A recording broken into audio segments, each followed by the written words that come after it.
Good morning. Good morning. Thank you. We call to order the Commission to Study Slavery and the subsequent Jure and de facto racial and economic discrimination against African Americans. The date is October the 8th, 2021. The time is 9 o'clock a.m. and we're at the main conference room, Library of Virginia. At this time, I would like to ask for the approval of the minutes for June the 8th virtual meeting that was held. The minutes are in your package. I hope you had an opportunity to.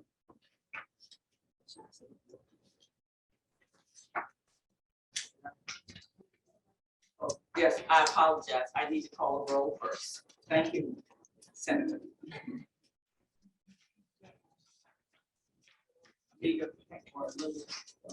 Thank you. Debbie Allen, Here.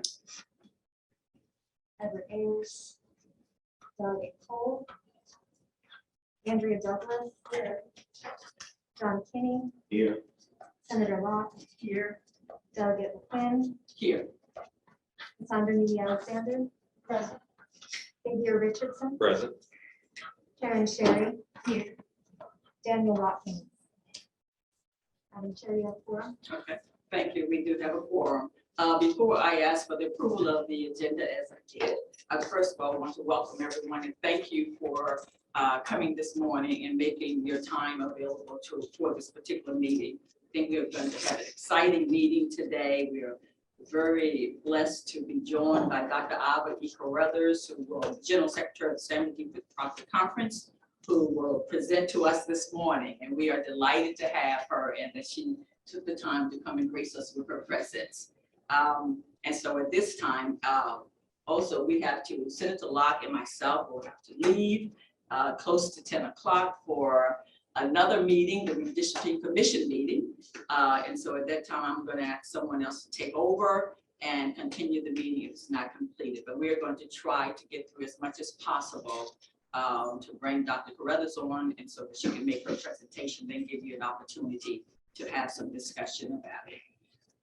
Again, that's at this time, the approval of the agenda, the minutes of June the 8th meeting, please. Could I have a motion? So. All right. A motion was made by Xavier Richardson and second by Senator Locke for the approval of the minute. All those in favor say aye. Aye. Okay. Those that oppose, thank you. At this time, we're going to ask for that Dr. Locke would give us, Senator Locke would give us a report of the project manager subcommittee. Thank you, Madam Chair. The subcommittee met on July 6, 2021, here at the Library of Virginia to discuss the project manager position. And the members present, you have the report in your package. And we reviewed the needs that we felt that a project manager coordinator would have, and there was a pretty robust discussion on that, and we had input from staff of the Library of Virginia, and we thank you for that, and we had input from PLS on the draft position that was presented to us. And subcommittee members made suggestions to the qualifications of the position, as well as clarified some of those needs for the qualifications, the degree requirements, and the work experience for the position. We provided a process and timeline for what we felt we needed for the position, and we bring forward a recommendation to the full commission based upon what came out of that subcommittee report. So at this time, I would like to present, provide a motion based upon our recommendation. Thank you, Senator Locke. So the motion has been made. Are there any questions? I'm slowing it down. Okay. Madam Chair, I would like to move that we approve the recommendation of the project manager report coming from the subcommittee. Okay. Now the motion has been made. Could we have it a second? Okay. Are there any questions? Okay. Motion is made, properly second. Is this a recorded vote? Or just a voice vote? Okay, all right. Okay, motion is made, properly second. All those in favor say aye. Those that oppose? All right, thank you. And Madam Chair, I have a second motion that I would like to make so that we can continue to move forward on the hiring of this project manager. And that motion is to move to delegate authority to the chair to oversee and make approvals regarding the hiring of the project manager. You've heard the second motion. Are there any questions? Okay, and I need a second, please. All right, a motion has been made by Senator Locke and second by Dr. Douglas for the delegation of authority to the chair to oversee and make approvals regarding the hiring of the project manager. All those in favor say aye. Aye. Those that oppose? All right, thank you. Thank you, Senator Locke, you and the committee that looked at this and came forward with information as relates to establishing this position. And so we can continue to move forward. Thank you so much. Thank you, sir. Yes. Okay, at this time, we will continue with the agenda. We will ask at this time that we will have a presentation by Dr. Ivy E. Carruthers, the General Secretary of the Samuel Hewitt Proctor Conference. Just for a second, you have the bio sketch. You should have it in your package in terms of Dr. Carruthers. But I want to take and personally thank her at this time for coming and to Richmond to present today. We were going back and forth as if she was able to get here or if it was virtual. And so I know that she made a sacrifice to get here. So we really do appreciate it.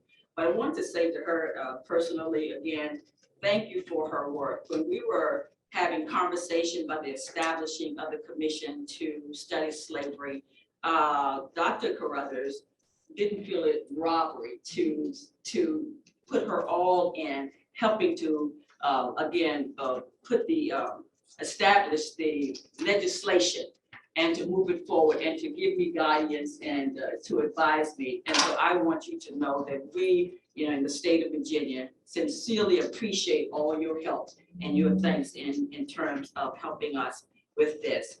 And she has an amazing bio. She's been working all over the nation and the world and looking at African-American history, the preservation of the history, and then the issue of reparation. And so today she's going to come and speak with us from her own perspective. And I just tell everyone to sit back. I've heard her, sit back and just breathe it all in. Let's give her a round of applause.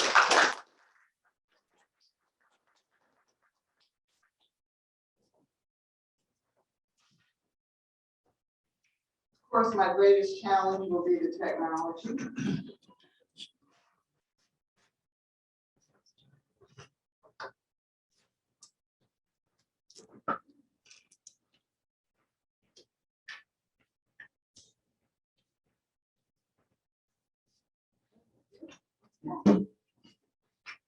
Good morning. Good morning.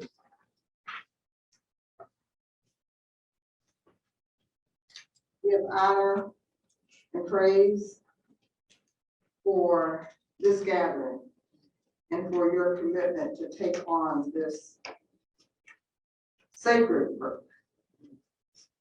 To the Honorable Delegate Dolores McQuinn, the chair of this committee, the Honorable Vice Chair Senator Mamie Locke, and most esteemed commissioners, I am appreciative and humbled by this invitation to share experiences and insights that might assist you to shape your way forward in implementing the awesome charge you have before you.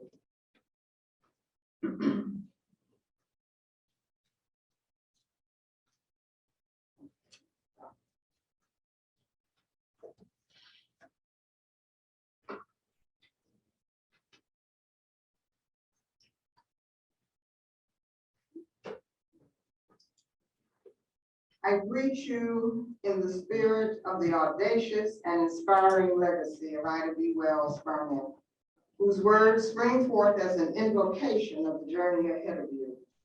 The way to right the wrongs is to turn the light of truth upon them. To those in this room and those digitally connected whose very presence signifies investment in this process, I acknowledge and thank you as well. However bumpy the road, whatever point of view you embrace, like the sun, the light of truth will eventually shine upon us all. And that brings us to the charge of the commission, to study the current impact and long-term inequities of slavery and subsequent de jure and de facto racial and economic discrimination against African Americans. When I was told today's meeting was an in-person meeting, I pondered, but chose to mask up, to fly here and personally meet with you, as I believe that your commission and the fruit of your shared wisdom and work to have the reconstitutive power to lead to a transformation and healing, not just of Virginia, but of this nation. Just as Virginia played an unparalleled role in the early history of America, so too can Virginia play an unparalleled role in this historic season in which I believe America's very soul and very future is at stake. Black lives has always mattered. The cloak of invisibility has made it seem otherwise. Democracy has been elusive always for African Americans. It is now becoming elusive for all Americans. To share my lens, know that I grew up in the de facto North under separate but equal Jim Crow. I experienced the annual trips down south where I learned to navigate de jure, separate but equal Jim Crow. I was 10 years old and still remember the horrific and have been marked indelibly by the announcement about Emmett Till's murder. I am a continuous learner and student of sociology and epidemiology, African American and African history and theology, and all pathways to my engagement with computer technology and multimedia design and instructional software development is but a manifestation of that. And I get to make claim on my Virginia heritage. So let the record show that during the late 1800s, my father's maternal family was living in Essex County on the Rappahannock River. I have been privileged to learn and teach in many diverse and international contexts, which has definitely expanded my view. And most especially, I was raised in a healthy African-American family and extended family, and grounded and encircled by a Black church faith tradition that has me believing that the fullness of my humanity and my people's humanity is ordainedly, divinely declared.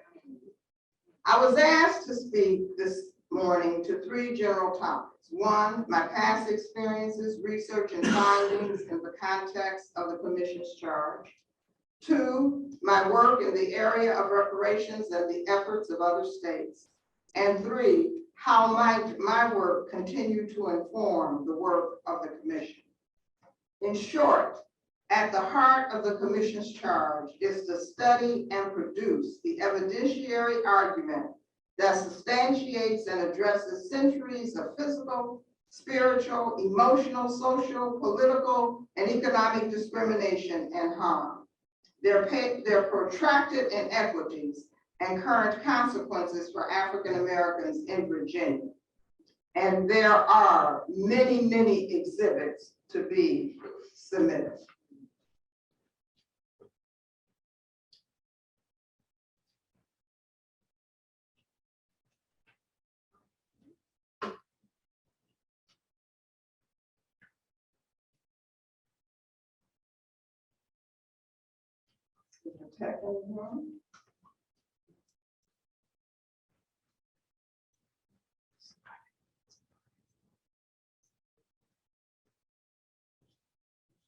I'll use those. Okay.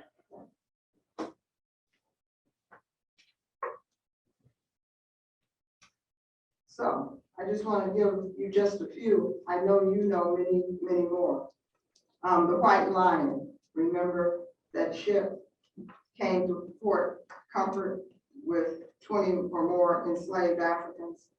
The capitulation of Black Hawk and his nation to America's hegemony also brought as a seasoning process, as a moment of capitulation from the White House to Port Comfort, connecting indelibly and forever the relationship between the native people and people of African descent. William and Mary, the story of King William and Queen Mary, tobacco and enslaved Africans. The Rofi tobacco and the making of an industry that would in fact change the world. And of course, his relationship to Pocahontas, which was symbolized and articulated in the Three Races of Mankind, a chapter that is often extracted from Alexis de Tocqueville's work on democracy in America. We all know Lumpkin's slave jail story and the founding of Virginia Union University. I was privileged when Samuel DeWitt Proctor Constance came here to make sure that all of our participants took that trail walk and understood that upon the dreams and visions and aspirations of a people, a university was born. Shotco Bottom, Slip and Tobacco, where there were hosts to over 60 slave auction houses. My. And a burial ground of Hampton-Sydney College, now the VCU School of Medicine, right down the street where 52 enslaved Africans were found at the bottom of a well. At the epicenter of Virginia, as ground zero, we just recently witnessed the removal of the Robert Lee Monument, but the untold story of the history and the complicity of the churches along Monument Avenue.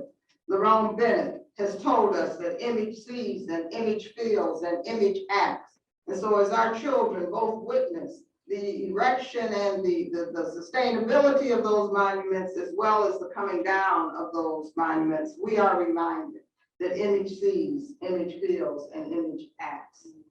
And then there is the untold story of the Central Lunatic Asylum for Colored Insane, which was opened in 1870, becoming the first mental institution of the United States exclusively for newly freed slaves and remained racially segregated until 1964. Delinquent McCann and Dean Kinney and I just talked about this notion of what it means to be insane, who is insane and who isn't.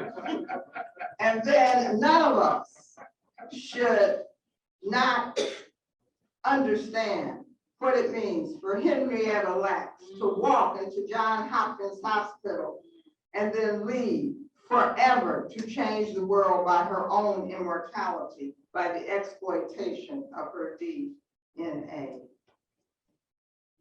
I ask that, however, before you get knee deep into these types of facts on the impact of African Americans, I encourage you to pause long enough to address how your charge must have an epistemological, how you know, a historiographical, whose story and how it's being told, and an ontological, whose humanity is being revealed framework. A framework epistemologically, historiographically, and ontologically that includes and examines the Euro-West white systems, ideations, iconography, and behaviors, de jure and de facto, that in fact represent the nerve force, the energy, the creation, and the cause of those impacts and inequities. In short, what I'm suggesting that we must be aware and beware of a framework of white fragility juxtaposed against Black resilience, which in fact can end up in no more than justifying the perpetuation of the very thing we are addressing. So beyond the facts, I want to suggest that African Americans in the analysis cannot be the unit of objectification with little regard for analysis of the who, the what, and how systems and individuals of authority and privilege, and I dare say evil, predetermine the outcomes. And expectation for remedies and remediations must also be identified, targeted, studied, and measured for transformational change upon the institutional life and the lives of a white hegemonic America. This commission is as much for the needs of white America to rid itself of the ills of racism and misplaced notions of superiority as it is for Black America to be healed from the harm done. The internalization of a hierarchy of human value down through the ages infected this nation's and the national consciousness of the Euro-Western world, and indeed this United States is evidenced in the origins of anthropology, present in the iconography of the secular and sacred. Secular in the sense of, I was blessed yesterday to get off the plane and immediately go to Virginia Commonwealth University, where the godfather of my sons was Murray DePillars. They just named the building after Murray. And I got to see the exhibit of his art, and it speaks to this issue of iconography and the sacred and the secular. And then when we think about the work of Michelangelo and the iconography in the sacred, we understand the importance of what Lerone Bennett was saying to us. When we think about the three races of mankind in this hierarchy of human value, in which Europeans are at the top and Africans are at the bottom, we understand that these a priori assumptions give life, birth, and continuation of energy to that which we are addressing. And lastly, all of that speaks to the institutional assumptions and systems across the board, across all fields of life in this United States. So a quintessential articulation of this hierarchy of human value was posited by none other than Arthur G. Gobineau, who they consider to be the father of racism. I don't know how you get that title, in the three races of mankind. But I want to remind us of the statement of 20th century pluridisciplinary African-American scholar W.E.B. Du Bois, who would critique all of that and say that in reality, the de facto and de jure system that people of African descent was experiencing was based on phenotype.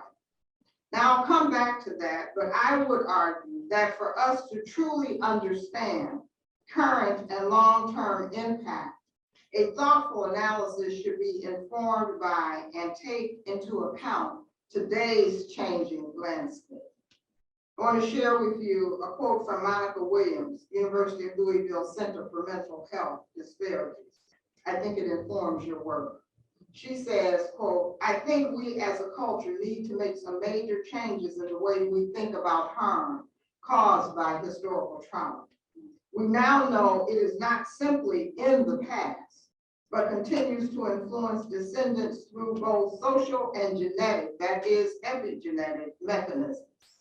Reparations need to be meaningful and not simply symbolic to have any real impact."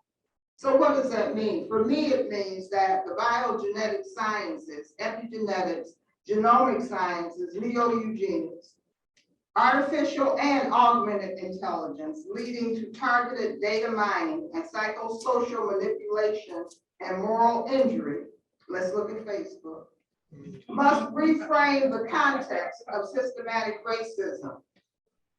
Because Du Bois was right then, it was from a phenotypic lens, but today we are dealing with a genomic lens.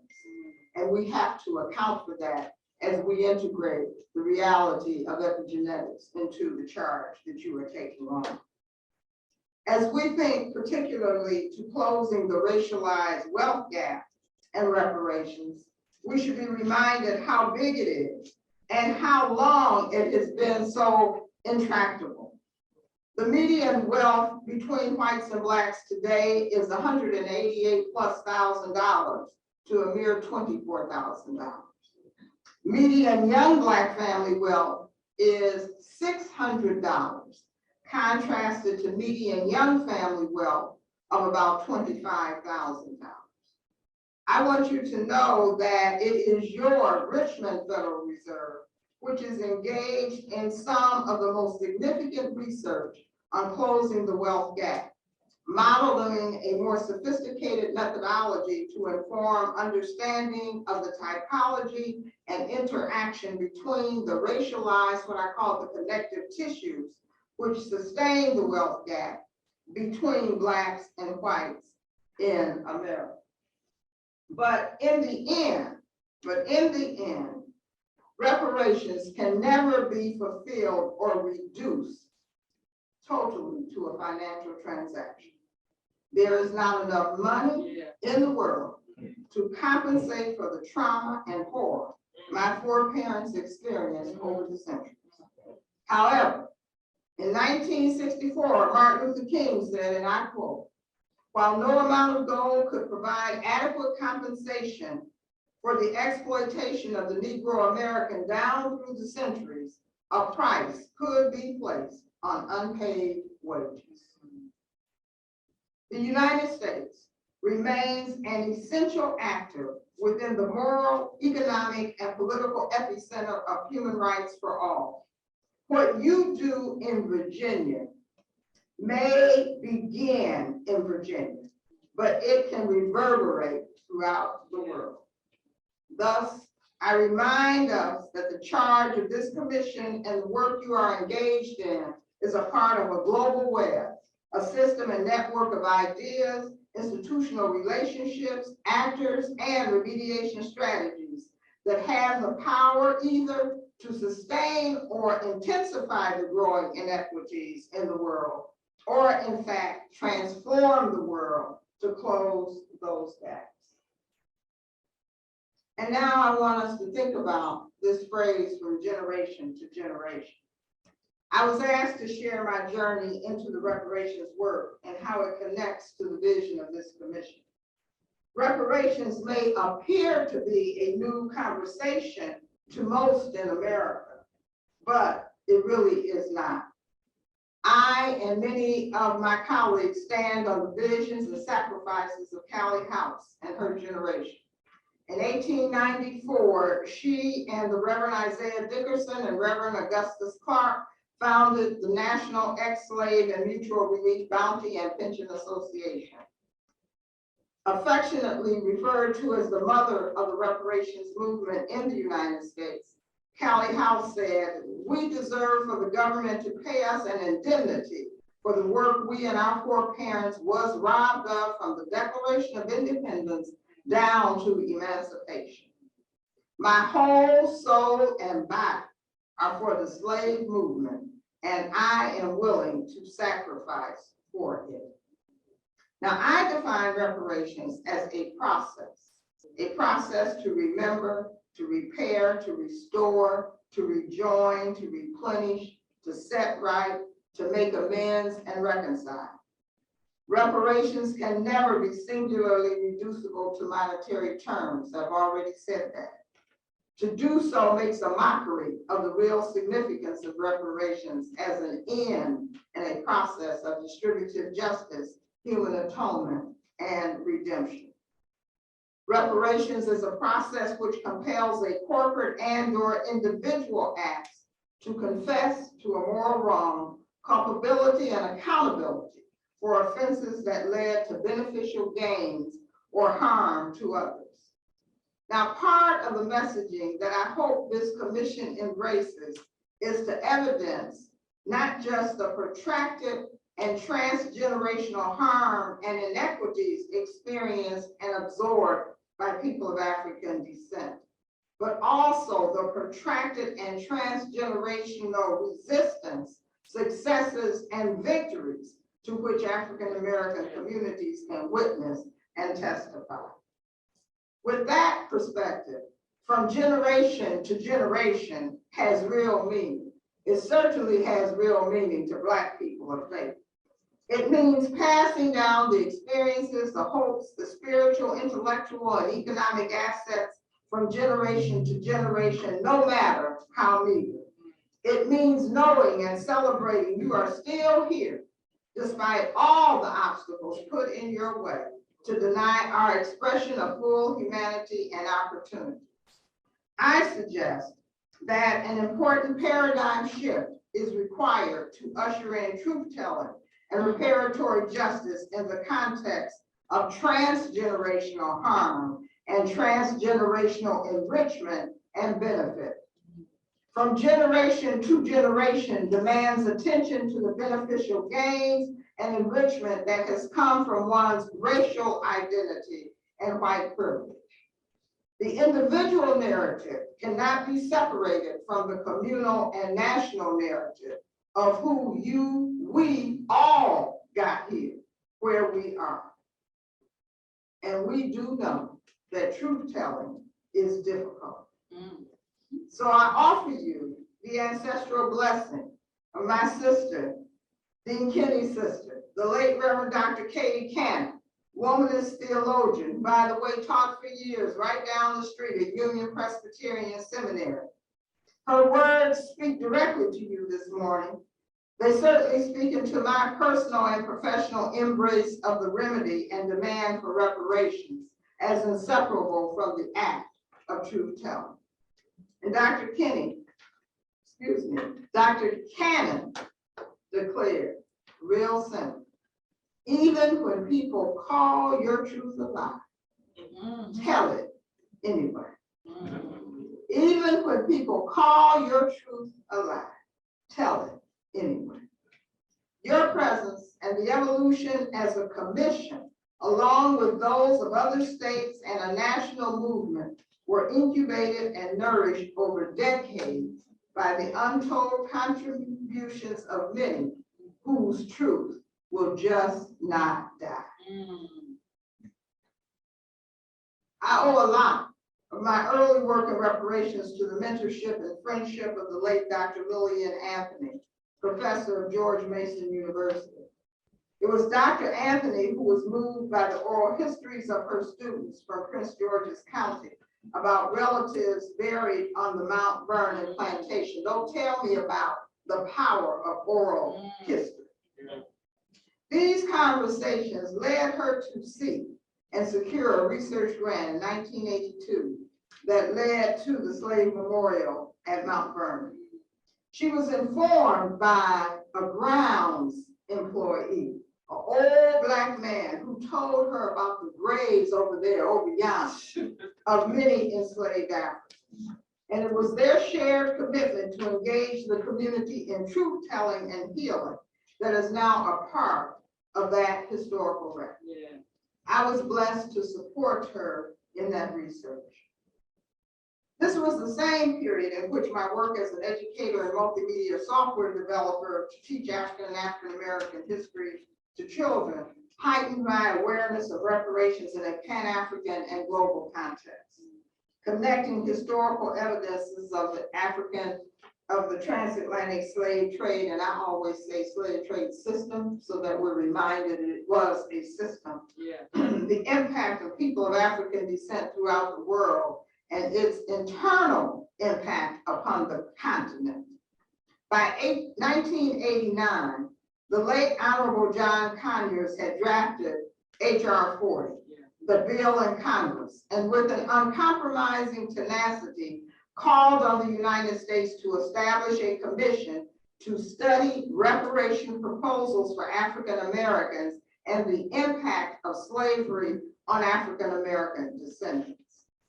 With a faith lens, I delved more specifically to reparations and the complicity and role of the church in the transatlantic slave trade system. With United Church of Christ denominational support, I was invited to present my work at the United Nations 2001 World Conference Against Racism, Racial Discrimination, Xenophobia, and Related Intolerances in Durban, South Africa. Footnote, the U.S. boycotted that gathering. There, I was also just one of 3 official African-American delegates to the meeting, though there was the Durban 400. 400 African-Americans from the U.S. organized to inform and engage Africans from around the world with a purposeful agenda to make sure that the transatlantic slave trade system was declared to be a crime against humanity. And what I witnessed was the machinations and the efforts of the United States to coerce African and CARICOM and South American Black delegates to do just the opposite, to not declare the transatlantic slave trade as a crime against humanity. Because they knew that with that declaration, it would establish principles upon which international legal claims for reparations could be made. At great political and economic risk, and with much diplomatic navigation, there was sufficient unity among people of African descent that the African Declaration was drafted and approved. Truth-telling and reparations commissions around the African world were born into intellectual, institutional, and governmental instrumentalities. There was a forging of relationships between individuals and programs. Some still exist, such as CARICOM, the transatlantic and the transnational African work of your native Virginian son, Attorney Randall Robinson, author of The Debt. In COBRA, the National Coalition of Black Reparations, and the National African American Reparations Commission. A handful of local and state initiatives were proposed, a few acted upon, and a few engaging language and processes of truth-telling and reparations in the United States. It was in 2005 that the Illinois Black Caucus replicated the federal bill of H.R. 40 as a state bill and established the Transatlantic Slave Trade Commission with 16 members appointed by the State House. I was appointed and served as the director and editor of its research and publication processes. This did lead to an Illinois, Amstock Commission, and it impacted K through 12 curriculum and teacher preparation and certification to teach about the transatlantic slave trade system. That program has not been substantially sustained, however. In 2004, it was attorney Lionel Jean-Baptiste unsuccessfully argued in the federal courts in Chicago a case for reparations, representing living descendants of slavery against several corporations, including J.P. Morgan Chase Bank.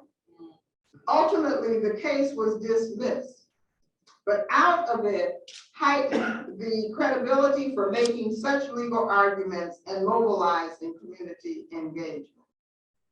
Fast forward another 5 years, and between 2010 and 2015, the Burge trial and the demands for reparations due to torture and unjust incarceration of 57 Black men by the Chicago police led to reparations and the declaration of international human rights violations. Financial transfers of $5.5 million were awarded. However, what is still to this day being demanded is the fulfillment of an agreement for a permanent memorial. The same attorney Lionel Jean-Baptiste was the alderman who introduced a bill for reparations to the Evanston, Illinois City Council, which I supported in public testimony, and by the way, where I was raised. His bill may have appeared to have been in falling on fallow ground, and maybe for close to 20 years. But now we fast forward, and this year, Evanston made national history by the passage and now implementation of local municipal reparations for African Americans targeted at disparity, discrimination, and loss of wealth through past housing redlining policies. I have the privilege to consult stakeholders in this process, as well as see a hyper-local model manifest a global and faith-espoused paradigm that warrants exposure, interrogation, replication, and your consideration. At global ecumenical tables on this issue of global racism and Afrophobia, wealth disparity and reparations is framed as the Zacchaeus tax model. It has been posited with connective tissue of land use and environmental justice, connected to resources from a minimum wealth tax increase to intentional remedy for reparatory justice, wrapped all up in the spirit of atonement and a promise of non-repeat. So what Evanston did essentially was take projected revenue from expected cannabis state sales taxes, pledge them to a reparations fund for community distribution for both community and individual benefit, and identified housing as the area that they would first begin. So synthesizing all of my experiences, I want to offer 4 through lines and best practices which represent an emergent praxis framework for the Commission's planning and action considerations.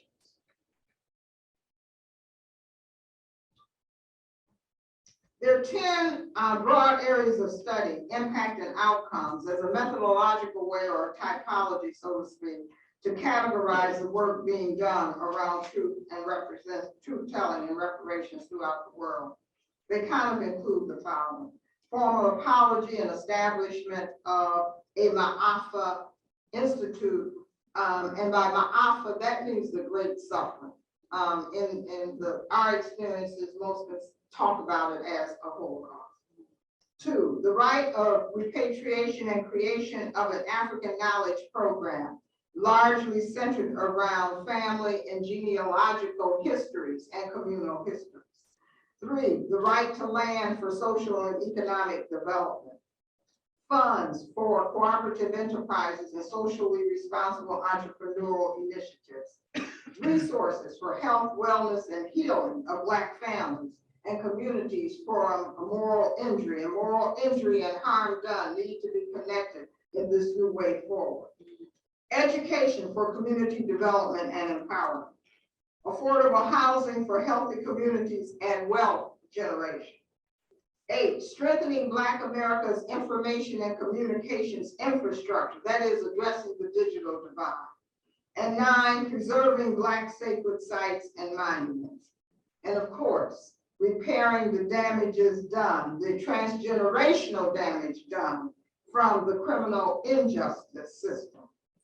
The second thing I want to suggest is that this work is best done with efforts at pluri or multidisciplinary pedagogical approaches to ensure maximum understandings and interpretations of the facts.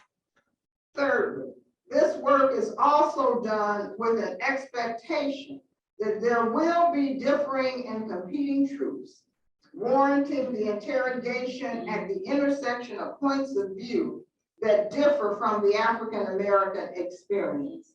It is my experience that transparency and openness is always best. And 4, let us be reminded that HR 40 then and HR 40 now is different. When John Conyers first called for HR 40, it was the commission to study and develop reparations proposals. And his HR 40 was largely ignored or rebuffed. But his persistence helped to further strengthen and jumpstart a lot of academic and community-based research and study in this era, in which the public and governmental sector had failed to support. The bottom line is that today, I think as I stand here, last count I heard, we were at 203 sponsors for HR 40, knowing that it can come out of committee. with just a few more sponsors. But HR 40 today includes an explicit readiness to justify concurrent, let me say, concurrent exploration of remedies. In 2016, I was a part of a group that helped craft the current important distinction, which added the words commission to study and develop reparations proposals. Now, what does all that mean? It means that the government didn't do what John Conyers called them to do, but the scholars did. And so the study has been done. There is enough study and enough studies to affirm the harm done. So my simple advice is don't procrastinate or stand behind a myth of there's not enough proof or not enough studies. Now we have states such as California, New York, New Jersey, Texas, Vermont, Oklahoma, Pennsylvania, at various levels of consideration for finalization in the commissioning of studies on the impact of the transatlantic slave trade system and reparations. In fact, Pennsylvania is on a path that might lead to the identification of every state law implicated since 1776 with a multi-tier approach to levels of remedy. We have cities such as Evanston, Seattle, St. Paul, and Minnesota, Minneapolis, Minnesota, Amherst, Massachusetts, Providence, Rhode Island, Asheville, North Carolina, and Iowa City, Iowa, exploring reparations remedies. And members of the National Council of Churches, such as the United Church of Christ, the Episcopal Church. I have a colleague whose family, she was a white seminary on the West Coast, trying to satisfy writing a paper for a course, which she did only to discover that her family was the largest trader in the transatlantic slave trade system. Her name was Katrina DeWolf, and Katrina and her cousins were those who brought the Episcopal apology to fruition in her work called Traces of the Trade. The United Methodist Church, the Evangelical Lutheran Church of America, and the Presbyterians are all addressing reparations. As you may know, Brown University, Georgetown, University of Virginia right here, and Princeton Theological Seminary have addressed reparations. And there are some corporations, few, Axios in Britain, and Aetna and Bank of America out of defense, and there's been some suggestion that records are being destroyed, and we need to worry about that, who are also doing internal audits around their role in the slave trade system. That may all be good news, but let us be mindful that it is easy to ribbonize a commission and a task force than for the commission or that task force to navigate the power of resistance and status quo to stay on task, to benchmark and implement their findings and recommendations. And so my message this morning is do not let the political process misappropriate or appropriate your charge. Do not be compromised serving the interests of politicians.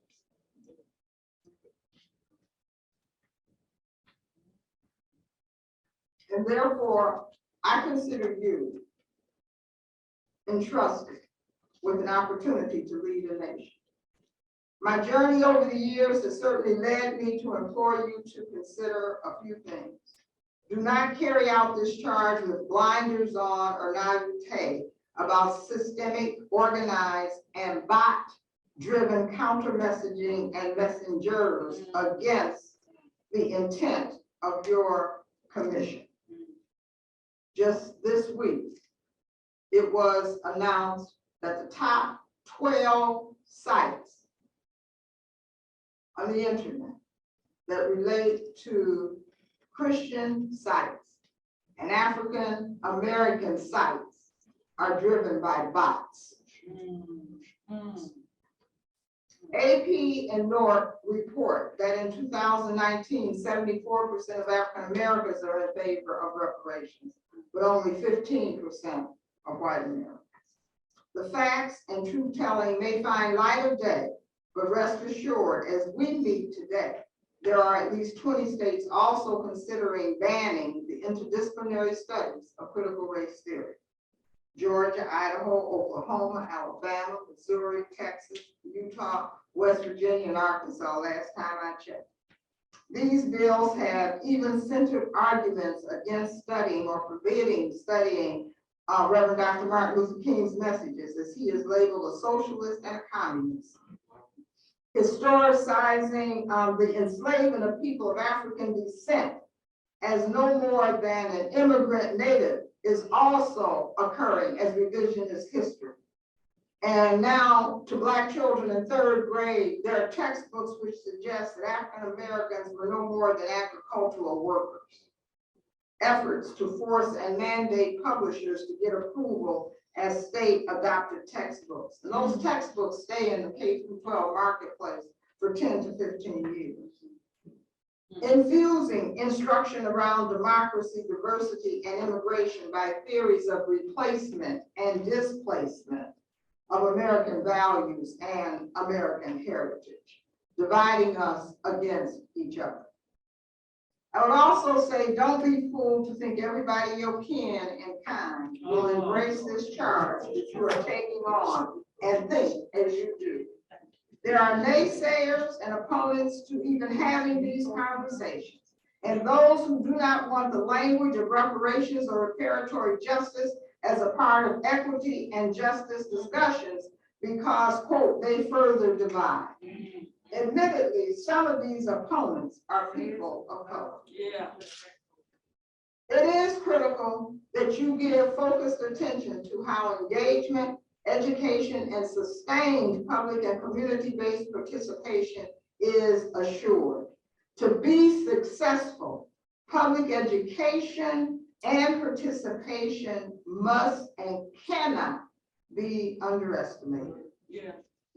I would also suggest that you must embrace your opportunity to lead. I consider Virginia ground zero, which is why I flew down here, as a hopeful site from which a reconstituting spirit of truth-telling, transformation, and remediation can jumpstart the healing of a nation. Please take ownership of the good and the bad, of the much you have to tell and how much you're telling and what you do about it can matter to the rest of the world as a model for true democracy. Your commission sits in the eye of an epicenter, an ecosystem, and an echo chamber ready to burst out and permeate the institutional life and souls of a nation. Look at what you have already started and the depth of knowledge and richness of expertise that is already among you as commissioners and the networks that you represent. Congratulations to you all. Congratulations and thank you, Delegate McQueen.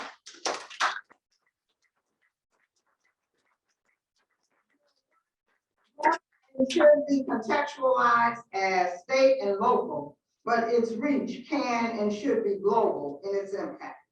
There are national and global conditions being formed right now and coalitions within various associations of elected officials and interdisciplinary scholars.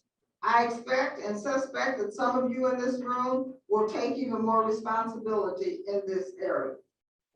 Lastly, I was asked to share briefly how my work might continue to inform and intersect with the work of the commission. As a commission, you represent the quintessential body of a collective credentials that can catapult this agenda onto a global stage. You collectively bring the content, the expertise, resources, networks, and hopefully energy to foster through your model of scholar activism, mind, heart, and feet, the long overdue justice for people of African descent. I hope and pray for you the power to help usher in a paradigmatic shift in what we know as the fulfillment of we the people in its most humanistic sense. Over 20 years ago, I unfolded this truth-telling work, my academic work, into an acceptance of a call to ministry. without apology. I am guided by and I consider the work I do as sacred ministry, helping my people and all of God's people that I engage to find meaning and healing in the call of that ancient wisdom of Southern Africa, Ubuntu. I am because you are. My humanity is inextricably bound to yours, in the words of Bishop Tutu. In my sacred text and tradition, it is spoken to as a simple commandment to love one's neighbor as oneself. As General Secretary of the Samuel DeWitt Proctor Conference, a justice capacity building network of faith leaders and congregations that bridge experiences between the academy, church, and community, I stand ready to explore how our moral agency and outreach can support your agenda. As founding director of the new Center of Repertory Justice, Transformation, and Remediation at McCormick Theological Seminary, established as the first of its kind embedded in a U.S. seminary of the Association of Theological Schools, I see many ways to collaborate, to further amplify your work, sharing lessons learned, and building new partnerships going forward. The work of this commissioner ultimately is the work of human hands and hearts for the healing of a nation. It is holy as in holistic, it is holy as in sacred. It is grounded in a belief in a justice that is truly blind, not an unseen justice that makes invisible the humanity of people of African descent. Your work requires a commitment to engage in a process of learning, understanding, remediating, writing, restoring, and repairing.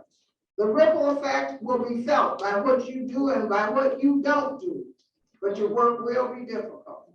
Each of you have extraordinary gifts to give to the process. I wish for you that you bring the fullest expression of those gifts in your deliberations. I can assure you that there is one among you who is one of the most respected theologians and religious thought leaders of the 21st century, bar none. I have to call out my mentor and my colleague, affectionately called the Dean. Reverend, with which he speaks from the depths of African-American faith tradition will lead us beyond a commission to a commissioning.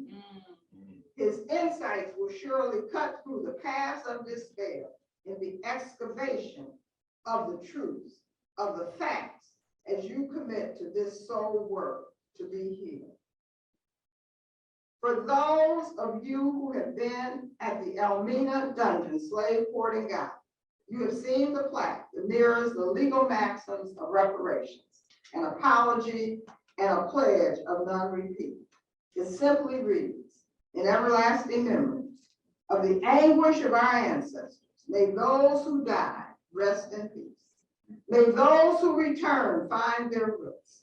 And may humanity never again perpetuate such injustice against humanity. We, the living, vow to uphold this. We, this commission, vows to uphold this. Thank you for your kind attention and consideration of my reflection as you all accept responsibility for the charge and commission. May our way forward be forward. Thank you.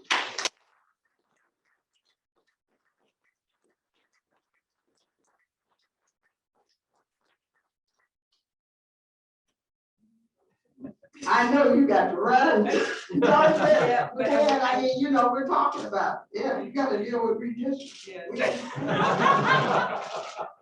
Dr. Carruthers, we are just so grateful to you this morning and thankful. It was enlightening, it was empowering, it's encouraging, you know, intellectually, the information that you poured out of your spirit, we just thank you.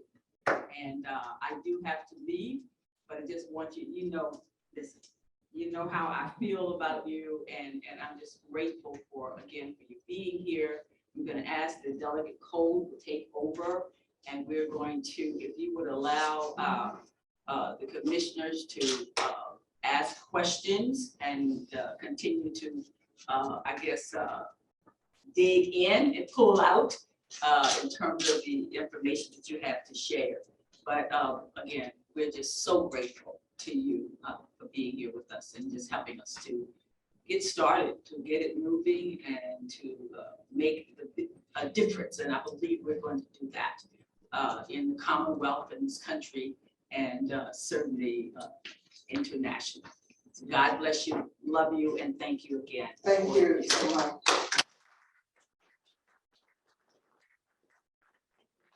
The Library of Virginia, again, for hosting this and being, helping to get things organized. We really do appreciate that as well.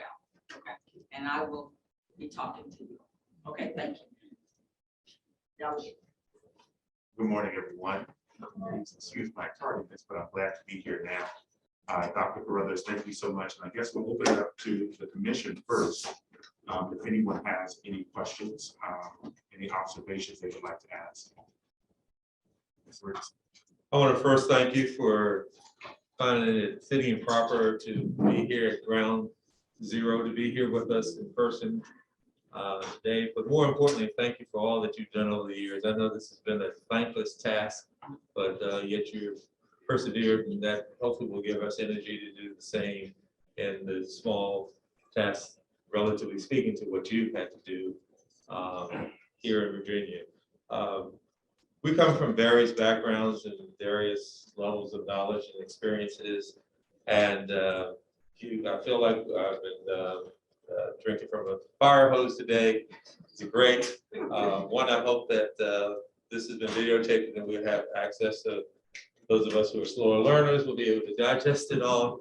But more importantly, also, are there any resources in addition to you, any written resources, any books, any career articles, anything that you might recommend that should be a basic thing that all of us should turn to as we begin this work? I mean, are there any books, or, I mean, there's a lot of things out there now, but it's hard for us to digest what's proper. I know that some of our content experts here may have some suggestions as well, but it would be helpful to this commissioner to be able to find some resources to provide. Sure, there are several bibliographies and I will make them available, but I would certainly suggest that you look at the work of Sir Hilary Douglas, who was the person, he's an economist that was charged by the presidents of the Caribbean, the CARICOM. He has done from a global perspective, kind of econometric analysis of the transatlantic slave trade system. In other words, to understand the connections between nation states.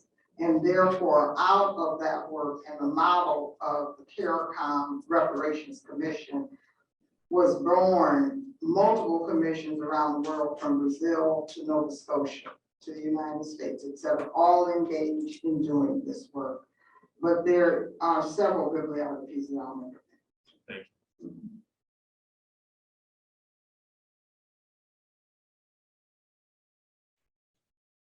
No one else has a question? Okay, sure.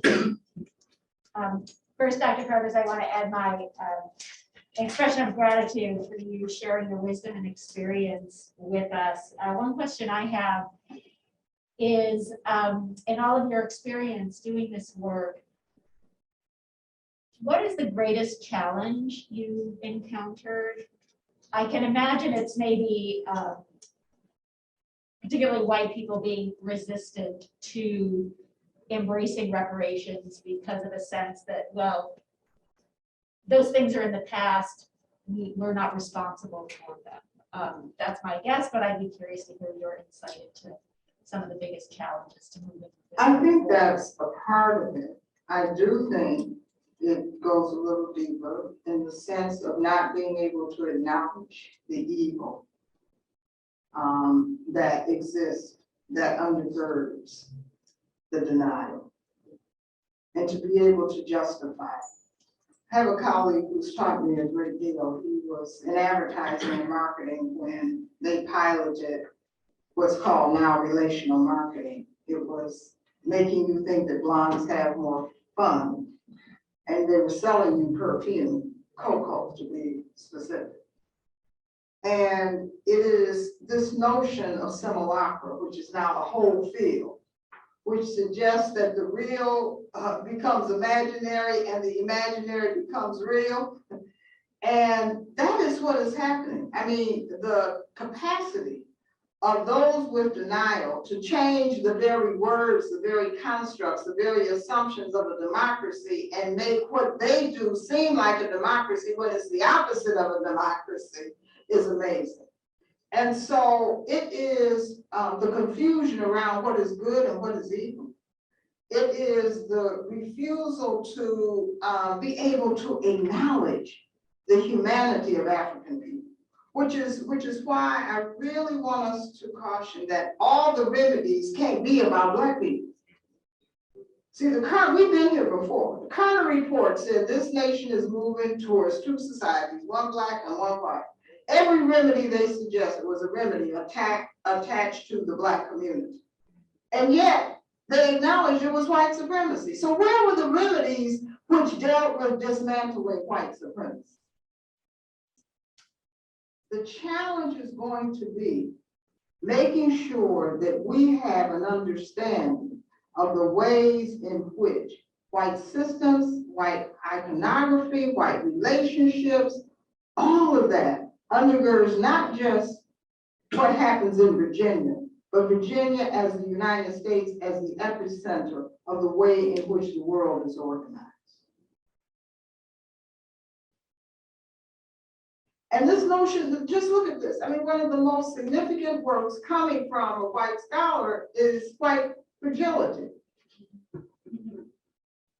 And yet I represent Black womanhood and resilience and power and strength.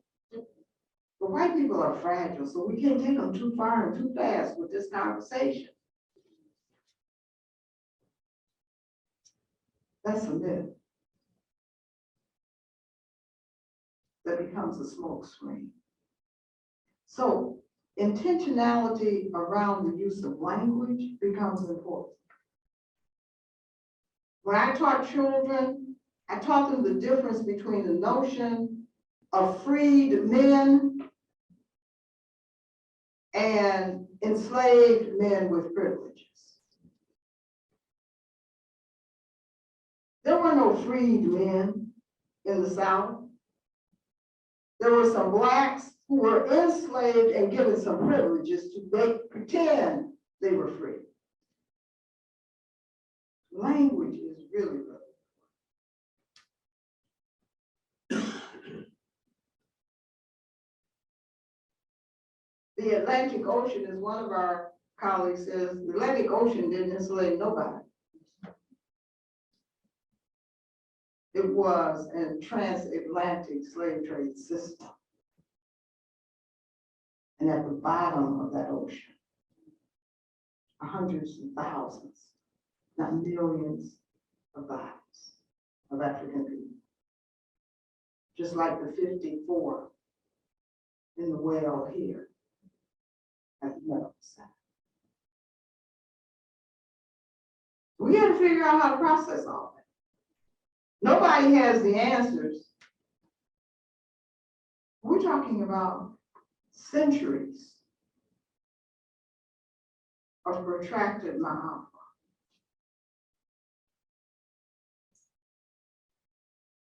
And it's okay to have this kind of silence in the room because that tells us something. We've got to be comfortable with this kind of silence. But we got to break the silence with some transformational change. So can I piggyback off of that question and redirect it to those of us, African Americans? We are now seeing, at least from my perspective, I don't represent a majority Black district, but we are seeing an increasing attitude of African Americans that, oh, it doesn't matter anymore. Well, I don't see color. We just need to get through this and get past this. How do we redirect the mentality of our people to say, hey, we still have some work to do. Don't give up on what we thought we were trying to achieve, there's still work that has to be done. How do we redirect or bring the minds back of our people as well? We have to create intervention strategies in education that gets us on a pathway of healing. That is a manifestation of the harm done. When you begin to deny your reality, when you allow others to impose upon you a denial of reality, when you are paralyzed in terms of your resistance.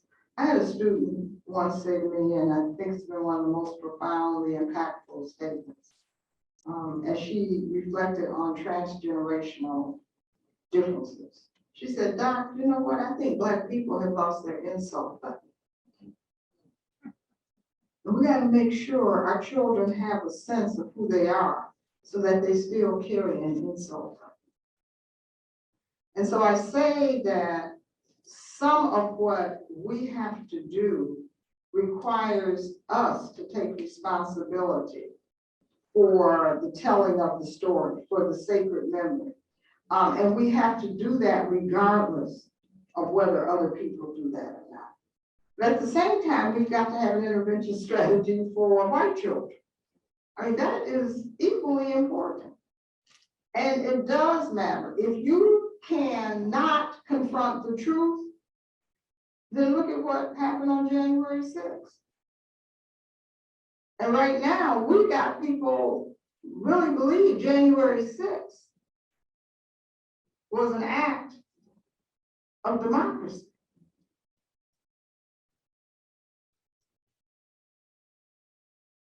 We truly believe that. But we also know that about 4 generations ago, civics became optional. There are a lot of Americans that don't have a clue about the 3 branches of government or redistricting. So there's a lot of work to be done, or we're going to fall fast into beyond an aspiration of a democracy.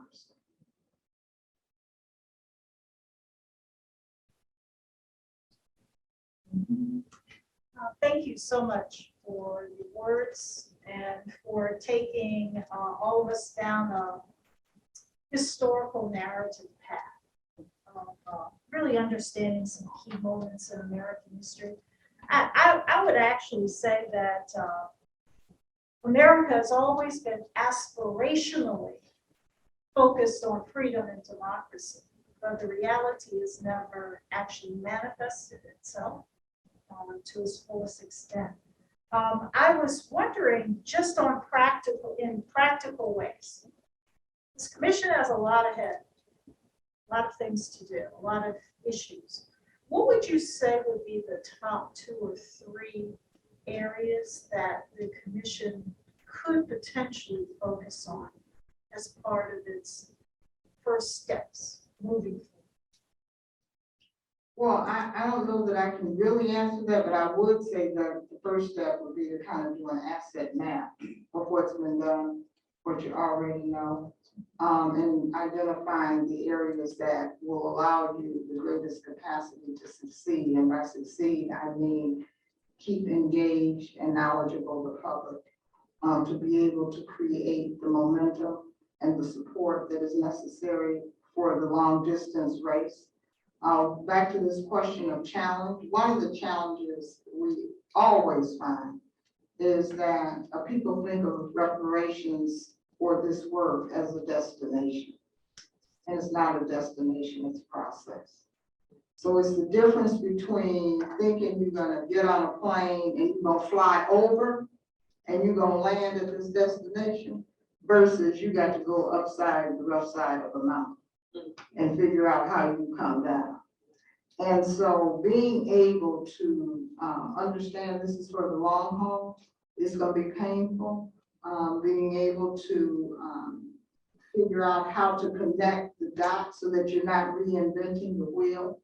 I just discovered in preparing for this, what the Richmond Federal Reserve Bank is doing, and it is considered to be groundbreaking in terms of analysis of the wealth gap, and how we need to understand, because it's been so intractable, just based on their methodological approach to trying to figure out the relationships between patterns of the way you use money or the way you have been denied access to it.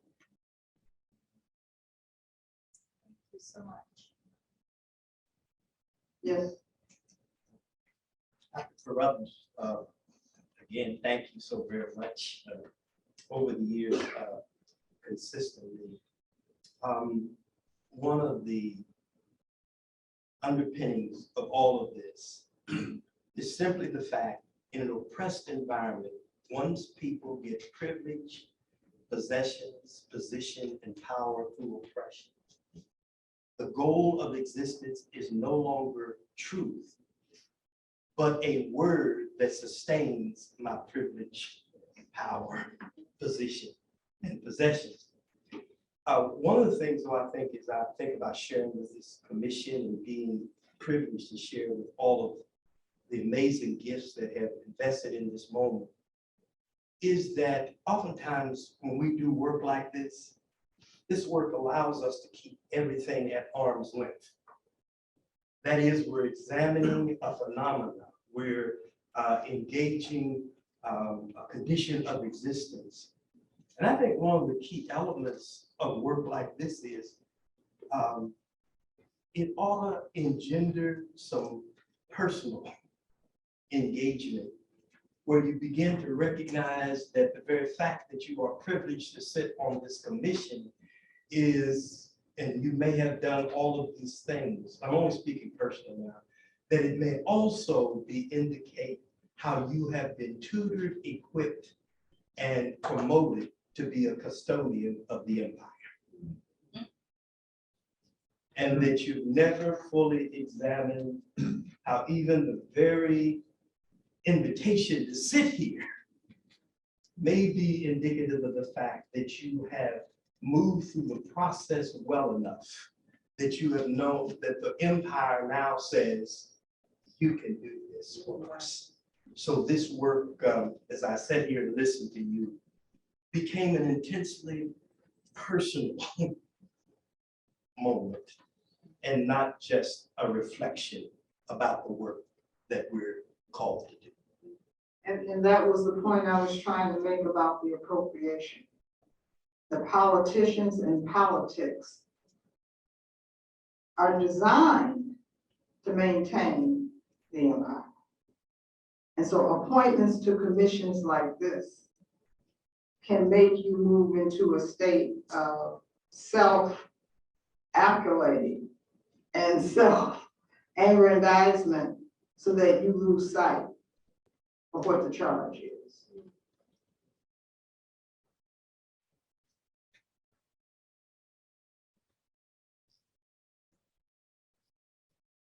But you do your work anyhow. That's what Katie Cannon was saying. Because you have a sense of consciousness about your purpose and who you are.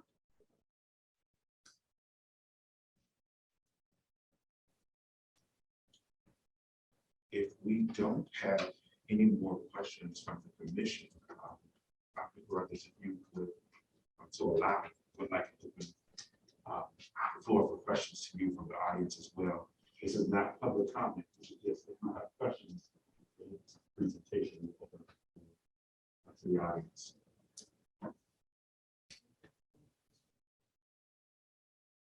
I was just briefly ask to build on my question about resources.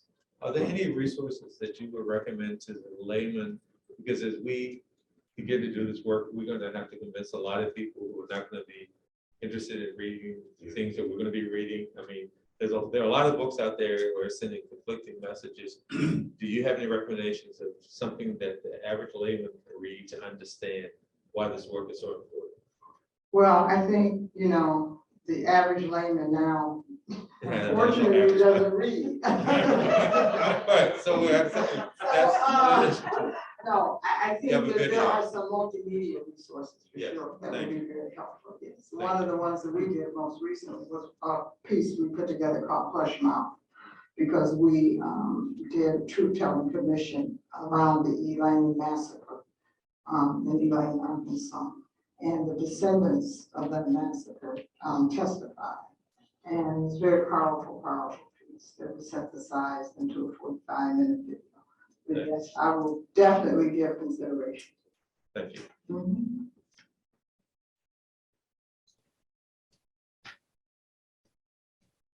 Thank you, Doctor, for your presentation today. I stand representing the Baptist General Convention of Virginia. As I look around, we're the only faith organization represented today, which simply states that the work that we have to do among the faith is as equally as important as we must do with our politicians.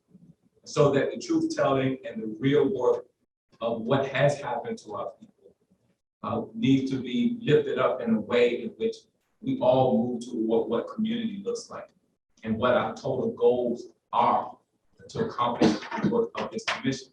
Many commissions work within their own silos.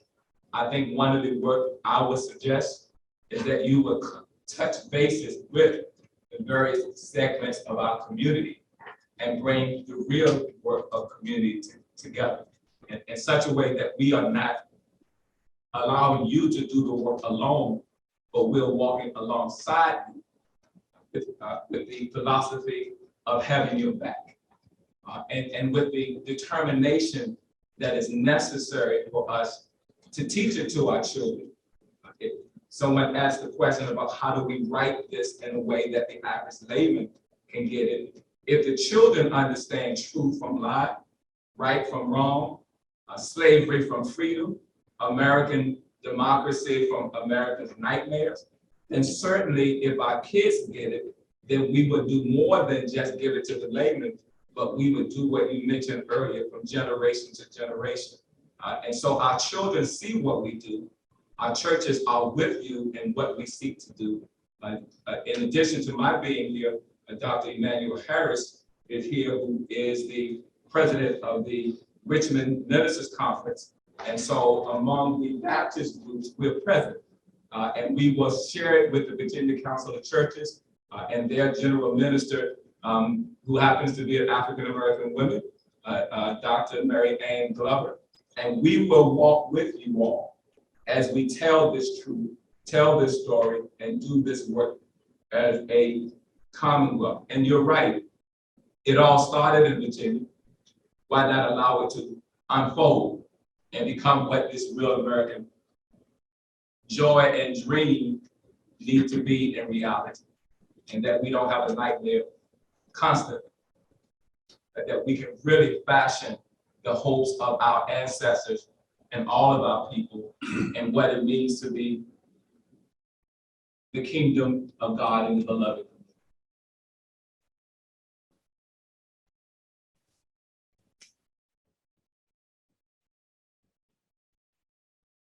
So if you can offer up the faith community to this commission, that's a good thing.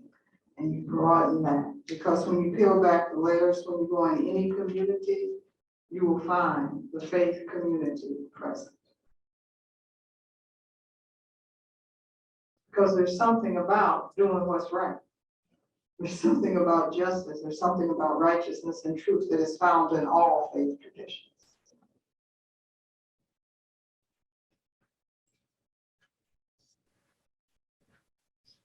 First of all, thank you for your presentation.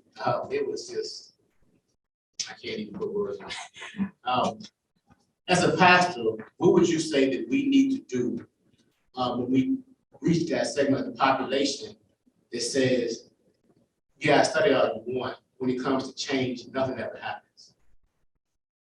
And so when it comes to actualizing what you have just presented, what steps do pastors, church leaders need to take to re-energize our people and let them know there is a path? Because you just mentioned something very key. A lot of people don't even understand how government works, how bills become law. So what type of educating, walking, slow walking do we need to do as leaders to just restore hope and bring about change? Well, sometimes I have found that one thing we need to do is open the doors of the church beyond Sunday at 11 o'clock. Start there. Amen, amen.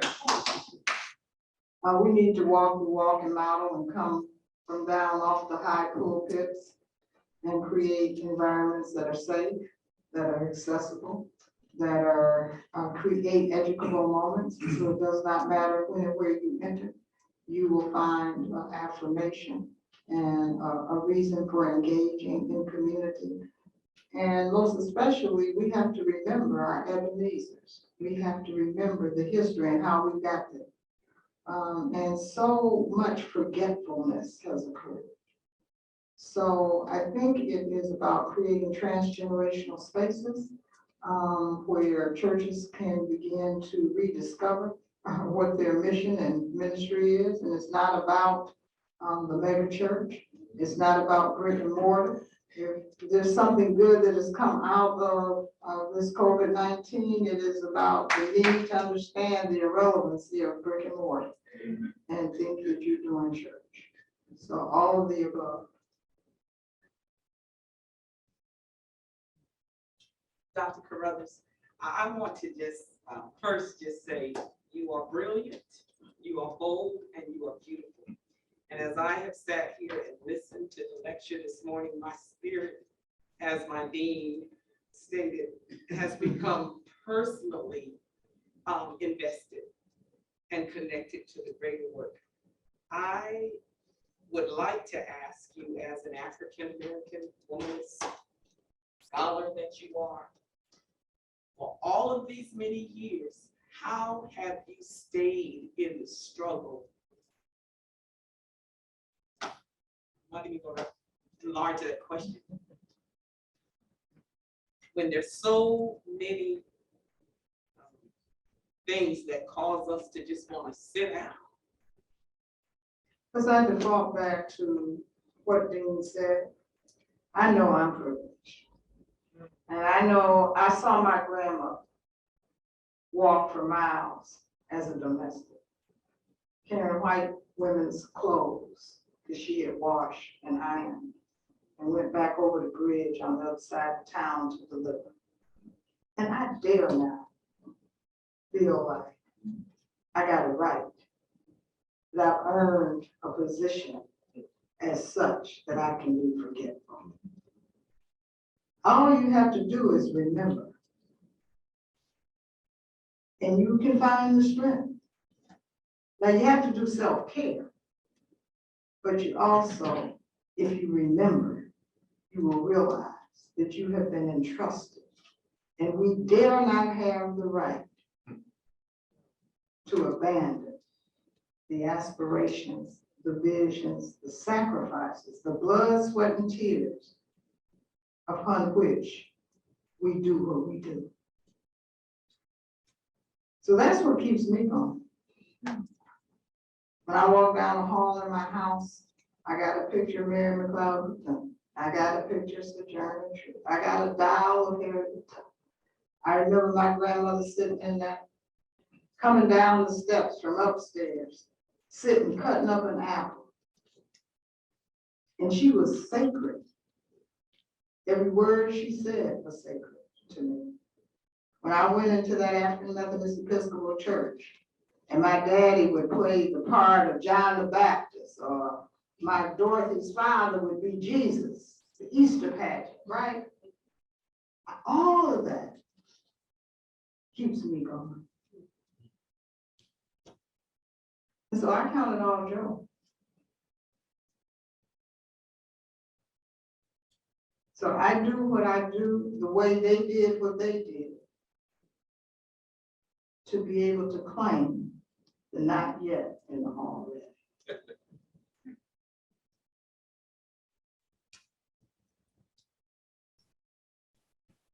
Dr. Brothers, I wrote this down because of the fact. First, I just want to thank you for this presentation and this wealth of knowledge that you gave to all of us. It is something that encourages me to continue to study and to follow your footsteps. As you were speaking, I was reminded of a former student that I used to have, who told me that I went to the wrong field when I decided to transfer from the nonprofit arena to work for a legislator. He said, Miss Jure, you're in the wrong place. They're not doing enough. They're not doing the right thing. So what do you mean? He tells me Black boys and Black girls are still being killed by police. And that is obviously a big concern too. So with this research in place and with commissions such as this, what do we do and what can we do to truly engage with the community that is being oppressed the most by these systems?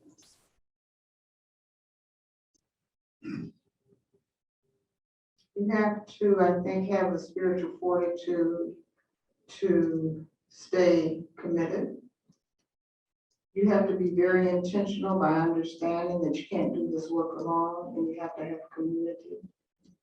And that you have to be able to also acknowledge when you're weak, when you're weary, and you have to do self-care. You have to understand that that little child you see, you never know what that child can become. And so you take responsibility for all the children that you can touch in terms of giving them a sense of hope and aspiration and affirmation. You have to be willing to subordinate your individual interests for the interests of the community. And you have to just continue to go through that well from which you get your spiritual fortitude, however that gets expressed. But there is no doubt that part of what we all have to do is to understand that the ways in which evil, and we have to name it that, is allowed and has been allowed to manifest and live in our communities through the systemic perpetuation of empire and the principles which drive that are going to drive us all to hell. And that is exactly what is happening. So when you can have normalization of the kind of violence that we are living in, we're in serious trouble. The way I got into technology was because of my love for children. I thought as a parent that Pac-Man was violent. You all remember Pac-Man, any of you?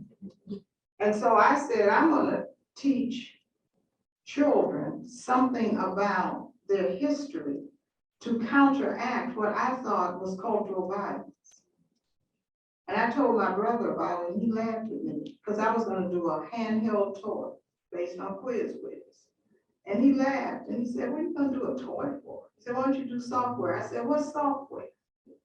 So he taught me what software was, and that's how I got into software development, to demonstrate that we could use and teach soft skills, meaning what it means to be human, around knowing oneself using the technology. And the result of that catapulted and fast forward into, I became an IBM dealer and entrepreneur, all that other stuff, right? But the point was, I was just trying to address the culture of violence. And I thought Pac-Man was violent. Well, can you imagine what is happening in the minds of children now, based on the ways in which the violence has permeated our very society? And the amount of time they stay and with those digital tools, which replicate and reinforce and make normal. We have got a lot to do, because what we know about empire is that those who were praying to a God on the top of the ship were different. There was a different God than those who were at the bottom of the ship praying to their God. What we know is that those who stood in Black Lives Matter Square praying peacefully was different than those who took over the Senate January 6th and offered up a prayer.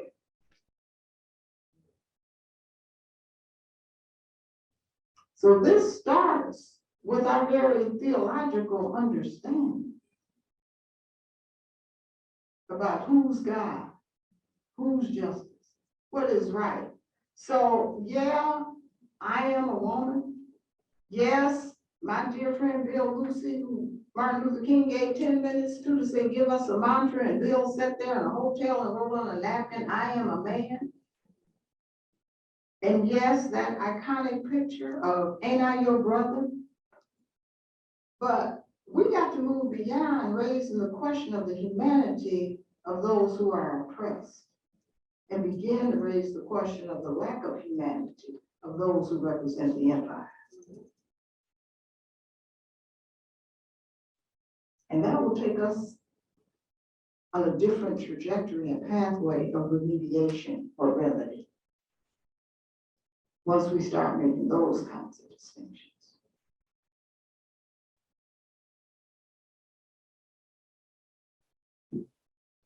Well, I don't want to cut the time short. Just a little under 30 minutes left for the commission today. I want to thank Dr. Carruthers, if we could just appreciate her.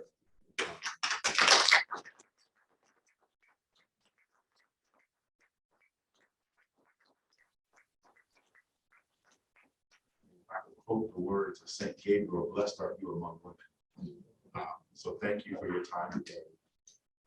And we will move forward to our public comment time. If anyone here, or if we have, I don't know if we have anyone virtually that would love to share their comments with the commission today. Before we adjourn, I have roughly about 20 minutes we can have for public comment if anyone would like to make any statements. Because I just acknowledge that there is a resource that all of us can use, and the author of the city here, Dave Ben Campbell. If you haven't read the unhealed history of the city of Richmond, we need to look at that book and just talk about the very space we're sitting in. This area, what went on in this city. And it would be a helpful resource for just basic information about the nature of this city and our complicity, if not foundational, involved in both slave trade and even how the city was constructed. Race ruled this city. I'd just like to say thank you, Dean. I'm an Episcopalian, fellow Baptist. There is an Episcopalian in the room.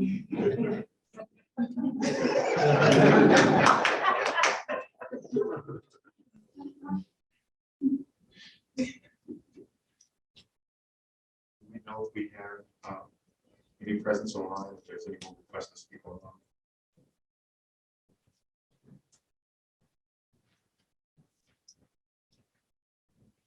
There isn't any public comment or any other further discussion from the commission.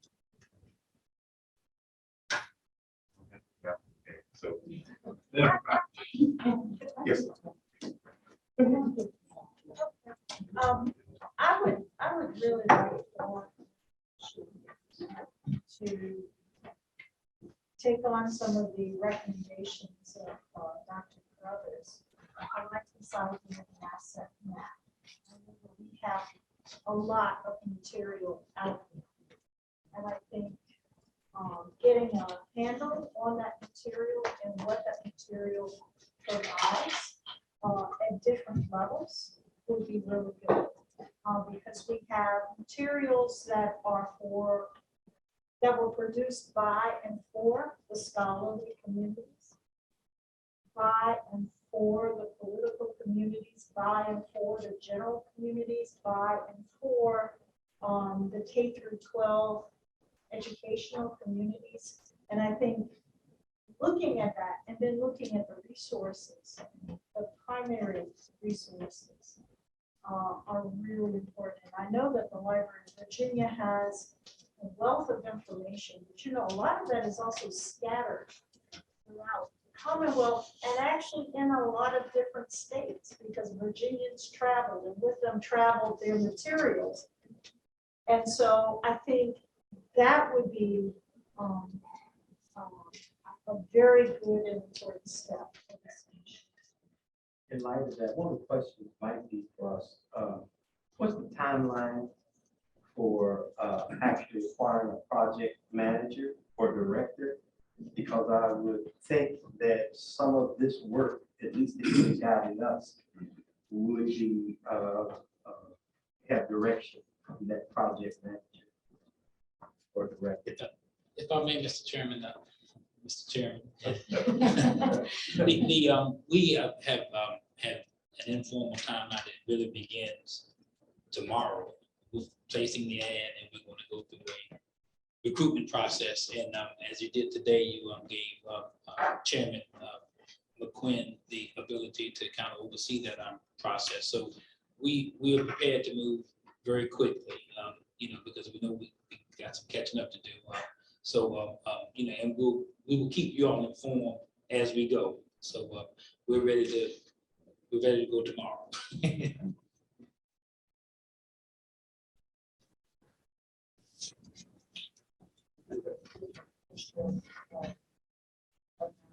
The overall.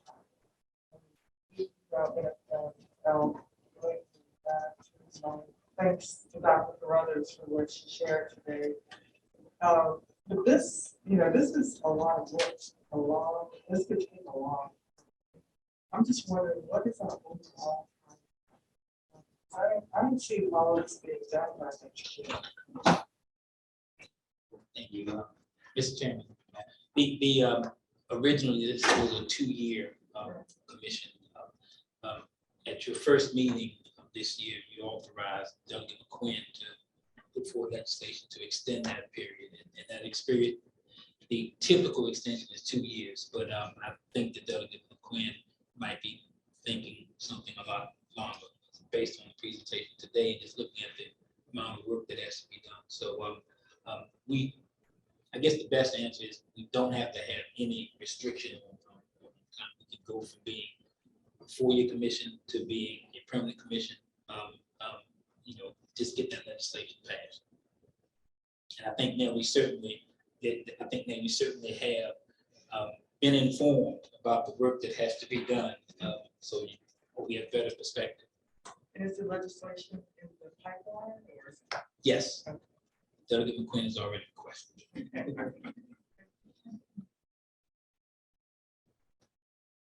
I hate to stifle a discussion, but it seems like we've received so much information today.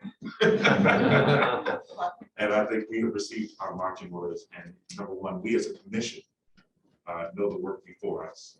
And we as a community know the work before us. So on behalf of the chair and the vice chair who had to continue their work, I appreciate everyone attending today. Thank you for coming down. Thank you for attending. And for those of you safe travel, so the October 8th meeting of the Commission to Study Slavery and Subjugate to Jure and Facto Racial and Economic Discrimination Against African Americans is hereby adjourned.